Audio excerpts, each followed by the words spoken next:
น่าสงสารทางป้าน้องลินดาน้องกัญญาเพิ่นมื้อนี้พี่น้องเอ้ยก็คือนี่แหละเนาะเพิ่นใส่น้ำเกลือหรือว่าสโลมภาษาบ้านเฮาพี่น้องเนาะก็เพิ่นก็ว่าเป็นเมื่อยเนาะพี่น้องเนาะ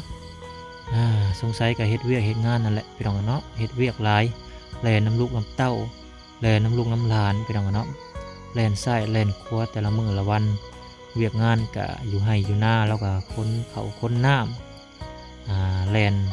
น้ำร้านแน่พี่น้องเนาะก็เพราะว่าหน้าเพิ่นก็18กิโลพี่น้องป้าตกก็ถือว่าไกลพอสมควรเนาะพี่น้องเนาะโอเคเนาะพี่น้องเดี๋ยวเราไปฟังไปหับไปชมเบิ่งบรรยากาศจากป้าเพิ่นเล่าเรื่องกันเลยเนาะพี่น้องเนาะโอเคไปฟังเรื่องราวกันเลย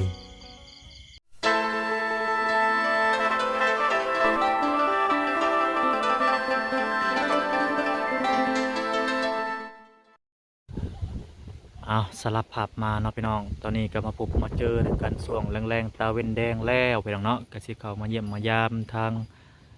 ครอบครัวน้องกัญญาน้องลินดาเพิ่นเนาะหลังจากนั้นก็สิเข้าไปเยี่ยมมายามทางน้องไก่ทองเพิ่นพี่น้องเนาะเพราะว่าทางป้ากับลุงมื้อนี้เพิ่นมาบ้านพี่น้องมื้อนี้เพิ่นมาอยู่น้ำร้านน้ำร้านเพิ่นนั่นแหละเนาะแต่เมื่อวานนี้เพิ่นบ่ได้อยู่นำว่าซั่นซะเนาะเพิ่นออกไปนาแต่ว่ามื้อนี้เพิ่นมาอยู่น้ำร้านเพิ่นก็เลยสิมาเยี่ยมมายามเพิ่นว่าซั่นซะพี่น้องเนาะเออ โอ้ผูกเสือแต่บันไดยันหมาขึ้นมากินข้าวกินน้ำพี่น้องเนาะอ้าวปาสบายดีโอเล่ป้าไปช่างบาทนี่เป็นได้อะนะคือมาบานนี่คือใส่สโลมแล้วบานนี่เมื่อยเป็นเมื่อยโดยอ๋อเจ้าเห็ดยังคือเมื่อยเฮ็ดเวียกอยู่นานนั่นแหละเออโอ้เป็นเมื่อยบ่โดยป้าตัวพี่น้องวังเพนนี่ยังมาอยู่เนาะพี่น้องโดยก็ได้ยินข่าวอยู่คือแบบซีไม่เมื่อยเพิ่นเป็นยามลานนี่แหละเมื่อยเที่ยวไปเที่ยวมาโอ้เป็นยังไงเนาะคือว่าจังไดบาดนี้บัดอันนั้นซามิผัวจะออกไปนาแล้วโดยเออออกไปนาออกไปนาแล้วเนาะมีเพิ่นไปกวดเจ้าไปกวดบ่หรือบ่ได้กวดได้กวดโทษแต่ว่าเป็นเมื่อยซื่อโดยเป็นเมื่อยซื่อแล้วบัดนี้อันหมอนั่นหมอหรือว่าเพิ่นเป็นแพทย์หรือว่าเพิ่นเลาะตามบ้านบ่หรือว่าใดหมอหมอในในคลินิกบ่โดยเอออยู่ห้องหมอไปส่งให้บ่ได้กวดเนาะแต่ว่าเป็นเมื่อยซื่อโดยก็เลยใส่น้ำเกลือหรือว่าสโลมไปตรงนั้นโดยเจ้าอันนั้นหาบข้าวหาบน้ำบ่คนเข่าบ่หรือใดโดยแต่ว่าเป็นเมื่อยตักน้ำนี่แหละเมื่อยโอ้ตักน้ำไปเจ็บนี่เจ็บเอิกโดยแล้วไปนอนบ้านเฮ็ดจังไดบ้านนี่สักก็เมื่อยสักเลยสักยาเจ้าเคยเป็นมาบ่หรือใดเคยเป็นแล้ว2 เดือนแล้วเป็นแล้วเมื่อยใน2 เดือนแล้วเป็นเมื่อย2 เดือนแต่มื้อนี้บ่ไหวแฮงก็เลยใส่สโลมเนาะใส่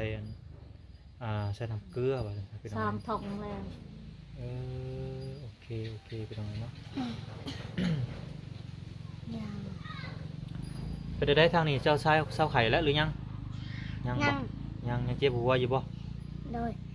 วันนี้เจ้าบ่ได้เจ็บแล้วโดยกินยาเจ้ากินเบิดแล้วกินแล้วเนาะแต่ว่ายังไออยู่เนาะโดยบัดนี้เจ้าเบิ่งป้าเจ้าเด้อบัดนี้เด้อป้าจะบ่สบายแหละเบิ่งเพิ่นนำหน่อยเด้อเสร็จละเป็นยังไงเนาะ บัดนี้ป้าเราบ่สบายแล้วบัดนี้ลูกหลานแล้วก็เป็นไอแล้วก็หอบไปลองเนาะแล้วก็แล่นซ้ายแล่นขวาแล้วก็ทางป้าเราตัวเบิดเท่าไรนี่ใส่สโลมนี่ฮะ160 160เพิ่นบ่ได้เอายาให้กินบ่มีแต่ใส่น้ำเกลืออย่างเดียวเนาะเพิ่นบ่ได้บอกว่านายหมอว่าสาเหตุที่เจ้าเมื่อยจะเป็นหยังเขาบ่ได้บอกบ่ได้กวดนะหรือจังไดว่าเมื่อยก็เขาใส่สโลม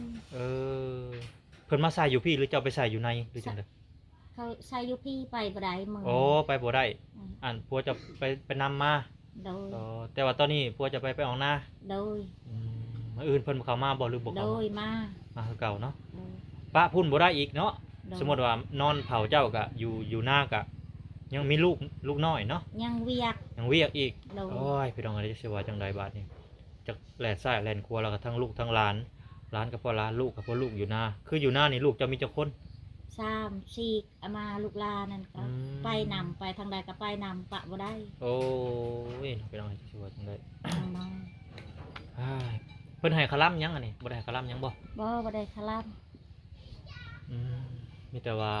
กินหยังก็ได้เนาะถ้าจะเป็นเมื่อยซื่อ ได้ เป็นมา2 เดือนแล้วเนาะเจ้าเนาะ โดยเป็น2 เดือน จังไดพี่น้องไอ้บ้านเนาะ เขาก็บ่อยาก บ่อยากเข้าเลย โดย โอ้ยพี่น้องเนาะเป็นเมื่อยบ่ได้ไปกวดความดันตั้งทรงหยังบ่เจ้าหรือจังใด ไปกวดแล้วตอนอาทิตย์ไปนี่เขาว่ากระเพาะ กระเพาะ โดยกวดอันนั้นอีโกอยู่ห้องหมอ เลย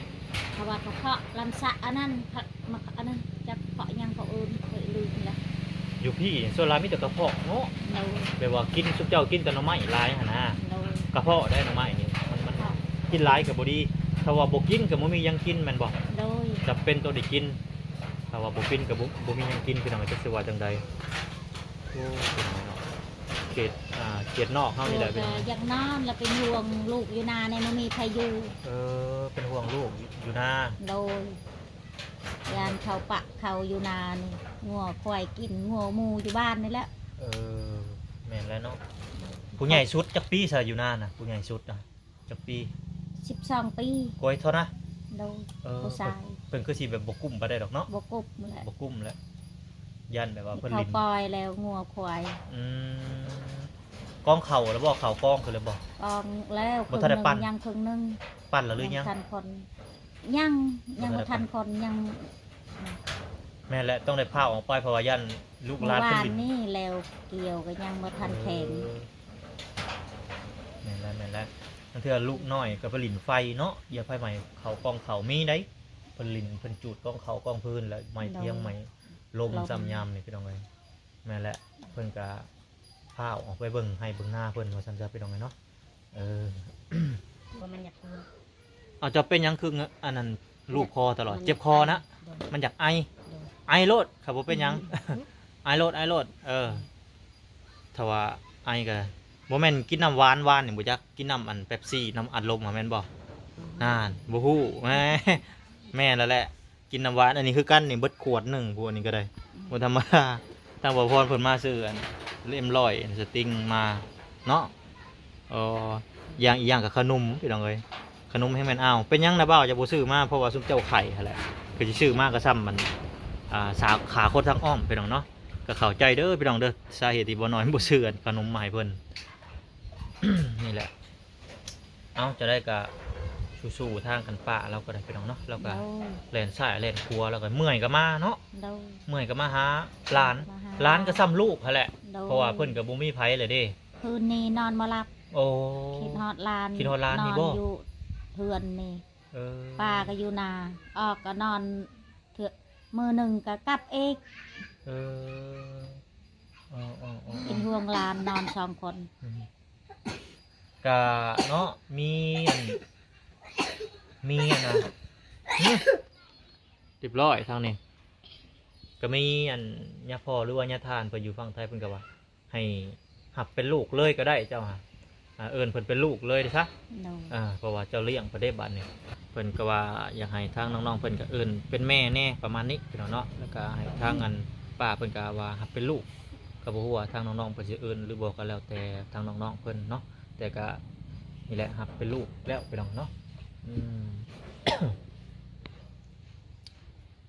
บ่ได้มียาเนาะกินกันเนาะบ่มียาให้กินมีแต่ใส่สโลมอย่างเดียวโอ้พี่น้องเอ้ยทางป่าเราก็ได้บุกบืนมาว่าสิเจ็บสิเป็นสำหรับเราก็มาหาร้านเราก็แพงสำลูกเนาะ โดย นี่แหละพี่น้องทางอันบ่น้อยก็แพงสำลูกสำร้านคือกันนั่นแหละบ่น้อยก็ได้เนาะพี่น้องไปได้ลุงเราอันใช้เราเฮ็ดหยังแหน่มื้อนี้เรามาเราบ่ได้ตัวเราสิซ่อมแซมเราบ่ได้เฮ็ดหยังบ่คือนี่ได้เราเฮ็ดแล้ว ได้เฮ็ดข้าวลูกอยู่นาแน่ ละพร้าวเนาะ โดย อีกอย่างก็บ่ได้บัดนี้เฮ็ดก็บ่ได้ ยังทันแล้วเขาเนี่ยมาเอิ้นเขามาเอง เรามาจอบเบิ่งลูกเบิ่งร้านนั่นแหละ โดย เราเอาเข่าใส่กระถางมื้อนี้เนาะพี่นี่เด้เราเฮ็ดอันนี้พี่น้องนี่เด้เราเข่าใส่กระถางแล้วบัดนี้คิดว่าสิเฮ็ดเวียกแต่เฮ็ดบ่ได้เพราะว่าทางเมียเราใส่สโลมก็เลยบ่ได้เฮ็ดเวียกแล้วก็ออกไปเยี่ยมลูกอยู่นาไปนอนอยู่นาเราก็ได้เนาะประมาณนั้นแหละพี่น้องเอ้ยบ่ฮู้ว่าจักโมงสิเบิดนี่เนาะ เพิ่นใส่ธงเดียวนี่บ่ โดย เพิ่นว่าใส่ธงเดียวอาจสิมีแฮงคิดว่า160,000ได้พี่น้องเอ้ยธงเดียวนี่เนาะอืม ทองใหญ่300,000 โอ้ธงใหญ่300,000พอดีเงินนั่น500 บาทพอดีมุกใส่นี่เลยพี่น้องเนาะพอดีเก็บใส่อันนี้เลย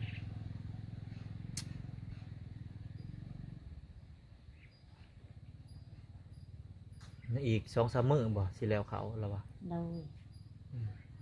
รถปั่นนั่นแถวนั้นบ่หรือว่าอยู่บ้านพี่อยู่จุดซุมพี่ แถวนั้นก็มี อืม เขาเลาะปัน เพิ่นเอาเป็นเงินหรือเป็นเขาอ่ะนะ เขาเอาเป็นเงินก็เขาเอาเป็นเขาก็เขาเอา จะสิให้เงินหรือให้เขา จักเลิกเขาน้อยเดียว เขาหน่อยเดียว โดย แต่ละปีได้จักสอบ บ่หลายเศร้า สอบนึง โดย แหละก็เบิดแล้วจ้ะเอาเขาอืมมีเงินมีเขาเนาะบางคนก็เนาะ โดย ปั่น จะค้นผลไปนำรถปั่นนะมีคนค้นใหาอยู่บ่ มี มีอยู่ 2-3 คนนะ อืม ผู้ซอยก็ซอยผู้ซอยก็คนอันแหละ อืม คนผู้เจ้าของเขานั่นแหละ อืม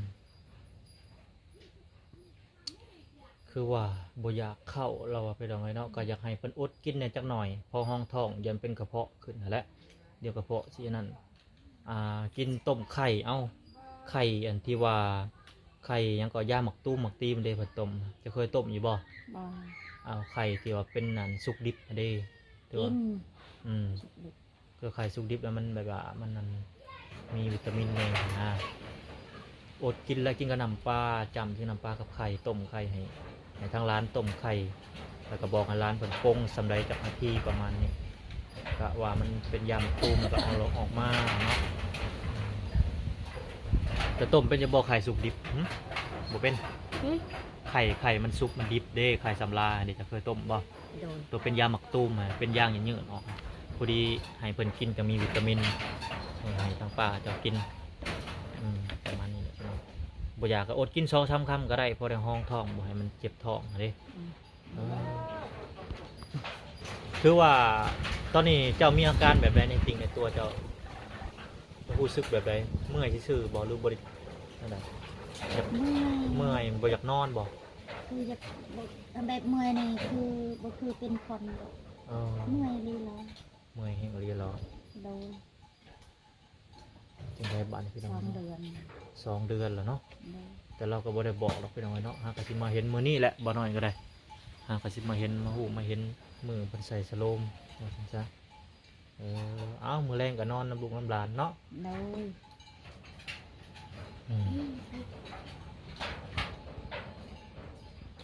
เป็นจังได๋นึ่งข้าวแล้วบ่ทางนี้ เดี๋ยวยัง เอาสิอุ่นข้าวเย็นมาข้าวแล้วบ่ล่ะ บ่ได้มา บ่ได้มา โดย อุ่นเอาสิอุ่นข้าวเย็นเนาะโดย เจ้าหนึ่งข้าวเป็นบ่ลูก บ่เป็น บ่เป็นเย็นหนึ่งข้าวเด้อหนึ่งข้าวหนึ่งน้ำป้าลมพัดเบิ่งนี่พวกพี่น้องเอ้ยจังมันกลายขี้หมอไปแล้วนี่เนาะ โดย ผมมีผ้าขังอันนั้นเอาผ้ากระดาษอันผ้าไม่เหี่ยมาปะไว้จังนะมันลมมันอ้วนขึ้นได้บัดนี้มันขึ้นก็มี เวลาดังมันก็กลายหมอปุดวัดพี่น้องเนาะถ้ามีผ้าขังยังว่าใครเนี่ยผ้ากระดาษมาขังผ้าไม่เหี่ยมาขัง